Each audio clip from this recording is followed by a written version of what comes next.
ano lang, February 14. Pero, ano po kasi kami, reinstated. Bali, una na nag-exam ako, February 2023 pa yun. Tapos, nag-untis ng anak, kaya Lido. Pero, okay pa lang ako noon, nung nawala ako. Tapos, napag-desisyon namin ng team namin, nila Ate Ryan, tsaka ni Ate Gretch, na bumalik. Kasi nakita namin talaga yung importance ng insurance, tsaka yung pag-share na. Paano ba ito mag-next? I got you. Touchscreen, touchscreen. Bali, meron na akong dalawang anak. Tapos, medyo may ano ako pagdating sa pagbebenta kasi laking palengke talaga ako ever since. Buong pamilya namin sa palengke na talaga nagtatrabaho, nagbe-business. Tapos, nung mga 18 na ako, 19, naranasan ko din na mangamuhan, magtrabaho sa EPSA, which is 6 to 9, yung papasok ka ng madaling araw, uuwi ka ng alas 9 ng gabi, wala ka na ibang magagawa, matulog na lang. Sobrang pagod, gano'n.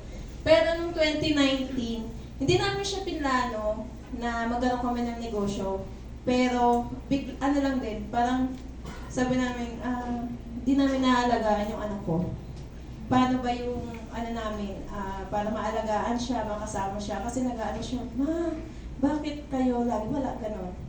Tapos, doon dumating. Pinag-pray lang namin siya, dumating, na nagkaroon kami ng business. Which is yung, ano namin siya, Thirsty Food Hub. Galing sa pangalan ng anak ko. Next po.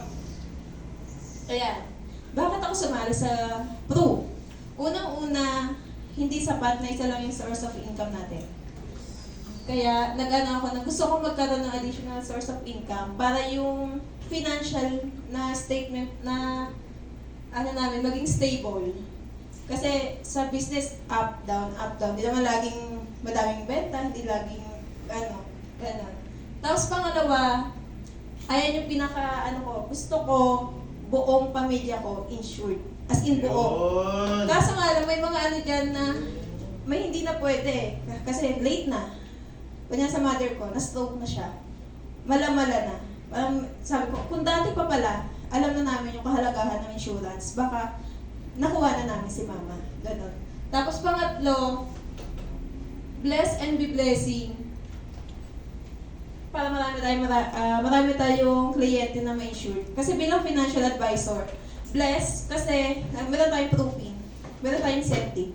Tapos be blessing kasi once na ngailangan yung kliyente natin ng health benefits, may provide natin yun. Hindi na sila mag-ano na, paano yung pampagamot ko, paano yung ano ko, yun. Next po. Ayan, sabi kasi ni UMPEB, mag-share ako about prospecting. Yes. Sabi, ano pa ako na, parang sabi ko, paano ba yun? Ano ba yung ano nun? Kasi, rookie pa lang din po talaga ako. Kahit na sabihin mo reinstated ako, nakod ako February, pero lilo na ako nung nabuntis ako. Kaya parang, sa pagbabalik ko, ando pa rin yung, rookie pa ako, bago pa lang ako, paano ba yan? Pero, yes, di ba? Lagi yun ang tinuturo ng mga napapakinggan natin. Kaya sa akin ito, i-leverage mo yung social media. I-share mo yung tunay na ikaw. Kasi dito ako makikilala ng client ko na, ano na siya, nagbe-business, tapos ngayon nag-insurance. Pakilala mo yung sarili mo, yung tunay na ikaw. Tapos po, sumali ako sa mga groups, iba't ibang groups, kasi nga, iinan lang yung idea ko sa, di ba ako maalam. Ngayon para madagdagan yung knowledge ko, mas maging ako sa insurance, sumali ako sa iba't ibang groups, tapos pinapalo ko yung mga content creator na alam kong may matututunan ako.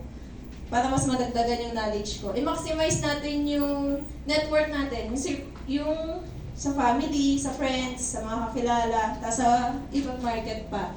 Tapos use my business. Yung iba kasi dyan, medyo nasimulan ko na, pero yung iba kasi, ayun yung goal ko. Kaya nilagay ko pa rin siya dyan. Kagaya na sa use my business, magbigay ng mga flyers sa mga customer. Kayo naman, kahit wala kayong business, pwede nyo din gawin yun sa mga kakilala naman. O kaya sa trabaho nyo. Be where your prospect are. Ayan, mag-attend sa mga event, tapos PTA meetings, bazaar. Kasi yung iba kong client, diyan ko nakuha. Sa pag-attend ng meeting sa school. Tapos mag-collaborate sa mga ibang business, salon, ganon. Kasi pwede rin ikaw, ibenta ka nila. Parang, center of influence mo sila.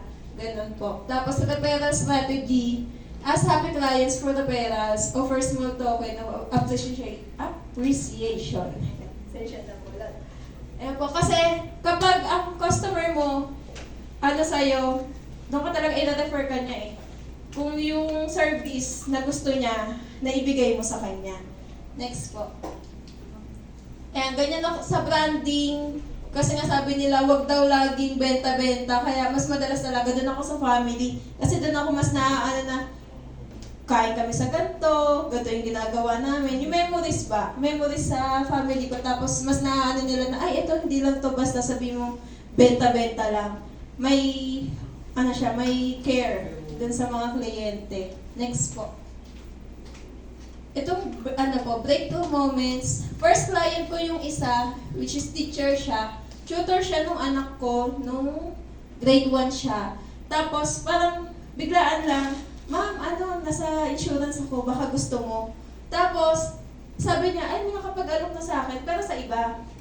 Ibang, ibang insurance. Pero kagandahan, sa akin pa rin siya kumuha. Tapos sabi ko, bakit sa akin pa rin siya kumuha? Parang sabi niya, kasi yung tiwala, yung kilala, ganun. Tapos sabi ko, hindi ko in-expect kasi kakakode ko lang noon, February 7. Tapos na, first month pa lang ng February, may benta na ako. Tapos sa pagbabalik ko, ganun ulit. Nag-message sa akin yung pinsan ko na, ate, nasa insurance ka pa ba? Hindi ko siya inalok. Kusa lang siyang lumapit. Na dahil pala yun sa mga pag-branding ko dati na nakikita nila, nagbebenta ako ng insurance, naalala nila ako. Kaya malaking tulong talaga pag inaano nyo, i-brand nyo, ibenta nyo talaga sarili nyo na agent kayo, nagbebenta kayo ng insurance. Para po once na naisip nila, kailangan ko na ng insurance, kanino ako lalapit? Siyempre, doon siya sa kakilala. Yan po. Next po. Challenges. Ito lang yan. Dapat talaga prospective closing lang. Kaso kasi, parang pakiramdam ko, need ko to i-share eh. Di ba sabi ko nga sa inyo, ang priority ko, isa sa mga goal ko talaga, ma-insured ko yung family ko. Tapos, eto, nangyari yung sa ate ko, kumuha siya ng, may insurance na siya, pero ibang company. Tapos, upon policy review, masyadong mababa yung sum assured niya, tsaka ibang benefits. Kaya sabi niya, kuha siya bago. Ito yun, itong Elite 10, kaso mo na outright. Hinanapan kasi ng medical records. Tapos, latest ultrasound. Tapos, nang dahil doon, na-outright siya, di ko na-hit yung Korea, nang dahil lang sa 2K. Kaya medyo mabigat siya sa akin, pero sa kabilang slide nito, meron siyang good side. Hindi ko siya inano na, ayoko na quit na ako kasi yung goal ko eh, hindi ko na-hit. Pero sabi ko, ay hindi, may nangyari na mas mas na-appreciate ko. Una, yung papa ko, 58 years old, na-insured ko. Na parang sabi niya, 58, pwede pa ba yan? Pwede pa ba yung kuhanan? Baka ganito, ganyan na yan. Pero na-approve. Tapos 3 hours lang yun, na-approve yung insurance niya. Tapos pangalawa, yung kay Kuya Nato, na dati, nung sinasabit ko siya, hindi siya na-approve dito, na-approve din. Which is, sabi ko, buti naman kasi akala ko talaga baka mamaya hanapan ng ganito, ganyan. Pero yung sa kanya, na-approve din. Tapos, talagang naano ko na ay, ayos kasi, yun talaga yung ma-insured ko talaga sila. Tapos maano ko yung importance na. Tapos yung isa pa, yung kay ate, yung lab result, nagkaroon ng panibagong findings. Hindi na lang siya yung gallbladder stone. Nagkaroon na rin siya ng namamagayong sa atay niya. Kung kung hindi ko siya inalok na, kuha ka, syempre hindi naman tayo magpapacheck up kapag wala pa nararamdam ng sakit. Isa kanya na dahil inalok siya, kuha ka, tapos nangyari na outright. Nagpa-medical siya. Kung di pa siya samahan, ayaw niyan, kaya nandiyan ako sa picture. Kasi talagang, alika, paano pa-check up natin? Tignan natin, kung gumaling, edi okay, ma-approve insurance mo. Kung hindi, okay pa din. Malalaman natin yung status mo. At kagandahan naman, yung sakit niya, kaya pang agapan ng gamutan. Kaya kayo sa mga ano nyo din, mas okay, check din sa sarili. Kasi minsan tayo okay, pero sa loob natin, hindi pala okay. Tapos next po, ito, lesson learned. Ito, isa sa pinag-struggle ko talaga, itong time management. Kasi nga yung business namin, full-time eh. 9 a.m. hanggang 9 p.m. Tapos yung customer, minsan pag absent yung staff namin, kami duty, tapos may anak, gano'n. Pero lahat kinakaya ko kasi sa partner ko.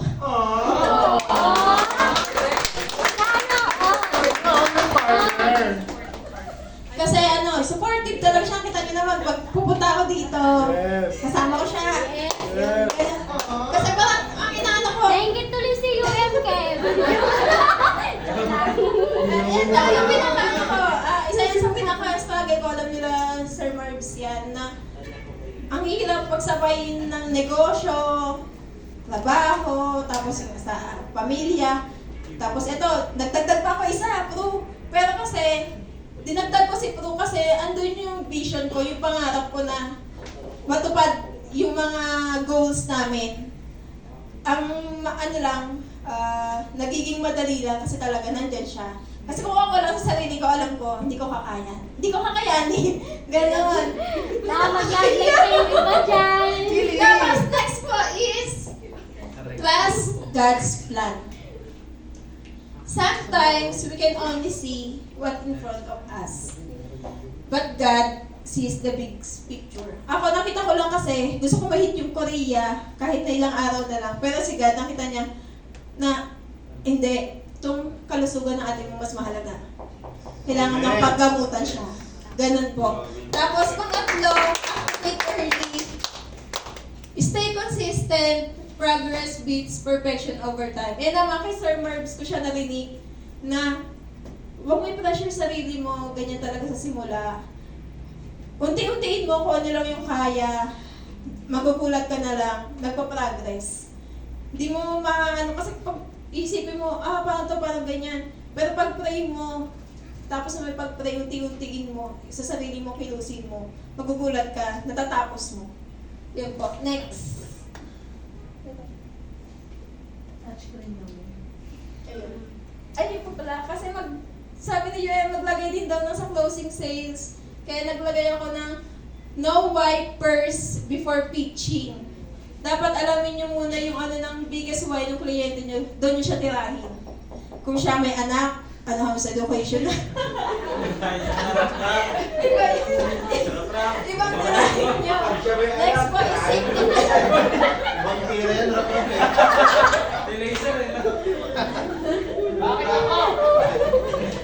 Tapos simplified na presentation. Kasi basta may anak, wag mo yung asawa.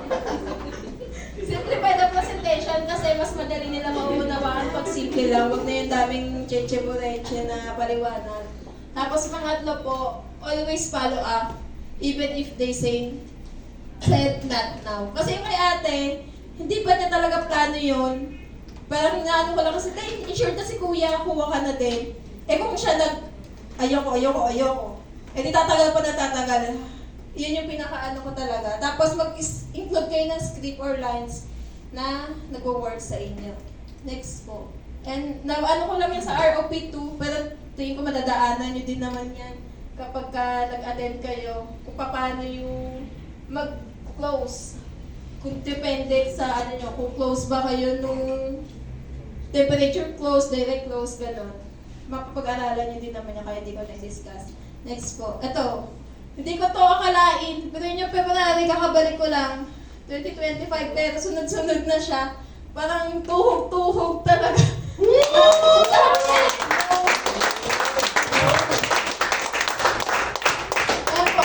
Tapos sa picture, ayan, ito yung sa may first time ko makakain na may nagluluto doon sa harapan. So, naman makakaisip na ang mahal nun. Tapos, namin, makakain kami doon, libre pa. Wow! Tapos kasama pa yung ibang mga team members natin. Ayan. Ano steak, ano sushi, tapos ang dami pa mga fish, di ba? Tapos yung ibang awards, lagi ko kasama yung mister ko, si UM, si Ma'am Sherry. Ayan po. Next po. Staying consistent. Ito lang sa tips din. ano sabi ko sa inyo na isa sa pinakahirap ako ngayon yung time management. Tapos tinuruan ako ni Sir Marbs na gumamit ng daily time box. Bukod dun sa calendar, sa mga tracker. Kasi yung sa daily time box, makikita nyo dyan, magsulat ka ng tatlo na gagawin mo sa pro, tatlo na gagawin mo, yung sa trabaho mo, sa ano mo. Tapos, checkan mo, para na ano mo, hindi mo maano na, ay, di ko nagawa, kasi hindi ko pala naisulat, nakalimutan ko. Kung nakasulat, magagawa natin kahit pa paano. Tapos, celebrate small wins, yung kain sa labas para hindi tayo, exhausted, stay close to your team, and itong kagaya sa ginagawa natin kasi dito tayo mas natututo, tsaka nagkaka-banding-banding.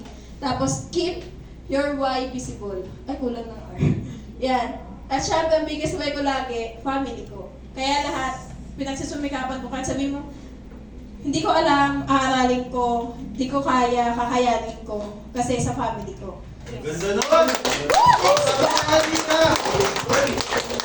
Sobra na pala yan! Ito po, ito talaga yung pinangahawakan namin ng asawa ko. Kasi hindi talaga lahat pinlano namin. Hindi din lahat ng plano namin nangyari. Pero doon pa rin kami sa, for I know the plans I have for you, declares the Lord. Plans to prosper you and not to harm you. Plans to give you hope in the future. Hindi man mangyari yung gusto natin, maniwala tayo na yung plano ni Lord, mas maganda pa yun sa plano natin. Huwag lang tayong sumuko. Pag nadapa, bumangon, tuloy-tuloy lang ang laban. Yes, amen!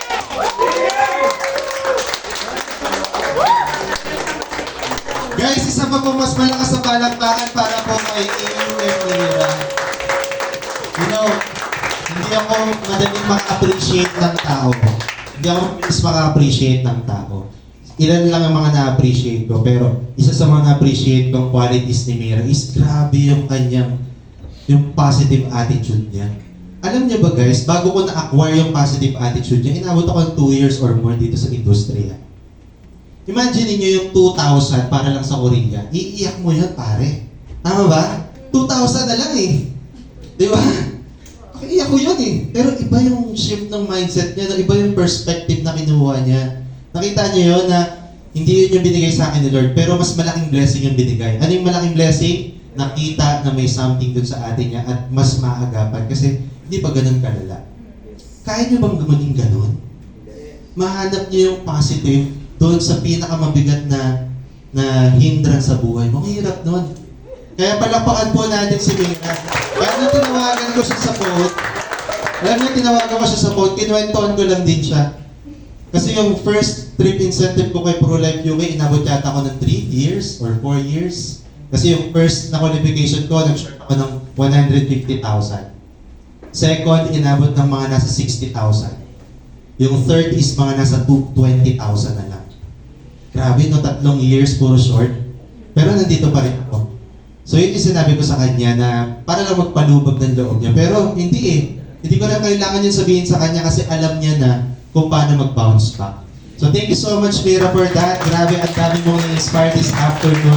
With that, tatapusin na po natin ang huddle with our awarding ceremony. Back to you.